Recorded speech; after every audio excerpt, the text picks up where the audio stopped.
Season 10 of Spiritborn is here, and if you're looking to absolutely demolish the 1 to 60 leveling process in just a few hours, then you definitely want to try out this ridiculous build. Yes, the Evade Spiritborn build is back and is better than ever thanks to the new Chaos perks you can unlock, which make it even stronger from the get-go. This is hands down the fastest leveling build for Spiritborn, as it moves around the battlefield super fast, destroying everything in its path, with feathers auto-aiming against all enemies.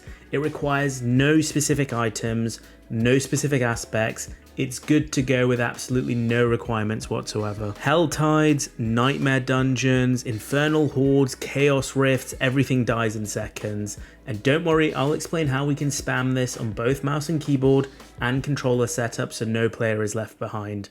I'll place a link to the build planner down in the comments below. So the build is split into two sections, level 1 to 15 and level 15 plus, and this is because the build requires the Eagle Spirit Hall, which is unlocked at level 15, which I'll talk about a little later. For levels 1 to 15, we use a combination of the Rock Splitter basic skill and Quill Volley. I like Rock Splitter because it gives you block chance, which is good for survivability early on, and it innately generates vigor, and whenever you block, you generate even more vigor on top. We then use our vigor spamming Quill Volley.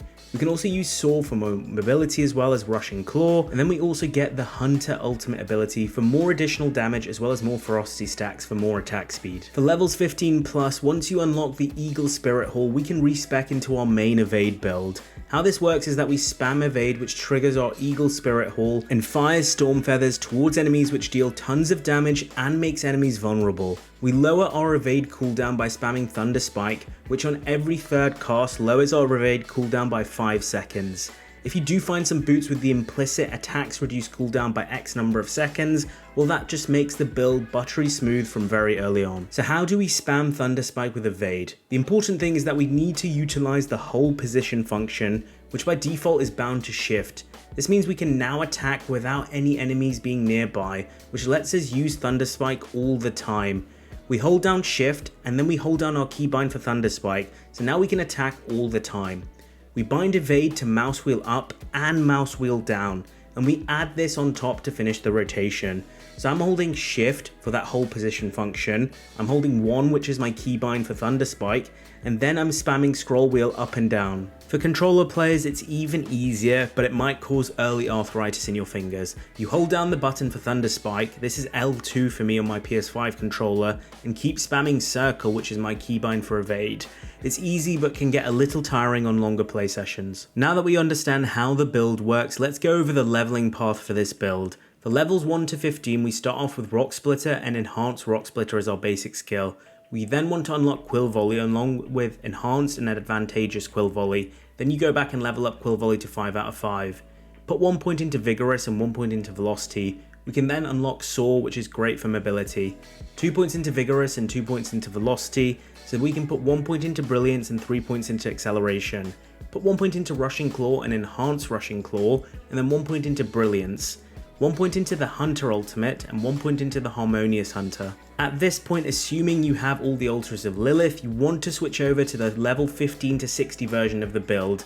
You should be able to pump 25 points straight into the initial part of the build, which means we get 4 points into Thunder Spike, Enhanced and Accelerated Thunder Spike, Soar, Enhanced Soar and Measured Soar, 3 points into Mirage, 1 point into Focal Point and 2 points into Diminishment, 3 into Apex, 3 into Brilliance and 3 into Acceleration, and then 1 into the Hunter, 1 into Harmonious Hunter and 1 into the Exalted Hunter. For our next set of points, we get all these passives here which grant us bonuses whenever we use our ultimate skill, the Hunter, so you do want to incorporate this in your rotation as you're spamming Evade. Initially we get 1 point into Resolution, 1 into Sustenance, 1 into Intricacy, 1 into Spiritual Attunement, and then you want to put 3 points into Supremacy. At this exact point, you should be able to unlock your key passive Vital Strikes, which not only boosts your damage against vulnerable enemies, which if you remember Storm Feathers do apply, but Vital Strikes also heals you, and this alone can help you survive most things whilst leveling. Next we get Armored Hide, Enhanced Armored Hide, Reinforced Armored Hide. We then get Counterattack, Enhanced Counterattack and Reinforced Counterattack. This is so passively we gain the critical strike damage bonus. We then level up the Hunter to 5 out of 5, and then we level up Armored Hide to 5 out of 5. Finally, we focus on maxing out all of our passives for the remainder of our skill points. We put 3 into Resilient, we get 3 into Unrestrained Power, 1 into diminishment, 1 into endurance for 3 into perseverance, 1 into patient guard for 3 into auspicious, and then you want to finish off these passives 2 into resolution, 2 into intricacy, and then you put your last point into initiative. As this is a leveling build, there is absolutely no requirement for any aspects or items. However, there are 2 really easy aspects to obtain from dungeons which will boost your survivability. These are the aspect of might, which will give us more damage reduction because we're spamming our basic skill all the time. And the second aspect is the aspect of disobedience, so we gain more armor stacks for more survivability. If you do get lucky on your RNG journey as you level, some good aspects to look out for include aspect of unyielding hits, which becomes more potent as you get higher level and overcap your armor.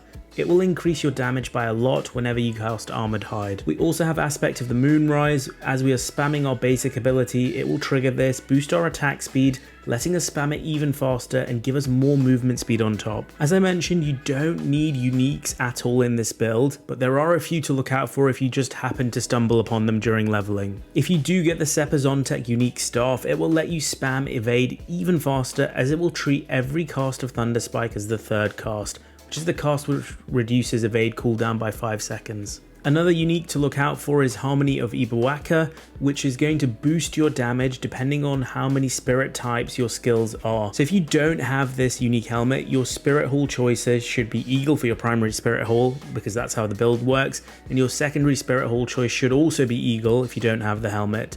As soon as you get the Harmony of Ibawaka helmet, you can switch that secondary Spirit Hall to Gorilla. That will give it the increased damage from the helmet, but the reason why we choose Gorilla is so that it triggers aspect of unyielding hits more often. There are other uniques that you can start to incorporate. Have a look at my build guide, have a look at the section which has the uniques for the end game build. You can start to incorporate some of these earlier on while leveling if you do get lucky. Probably the most important gems whilst leveling are skulls on your jewelry to make sure you're armor capped later on in the leveling process when you want to progress world tiers.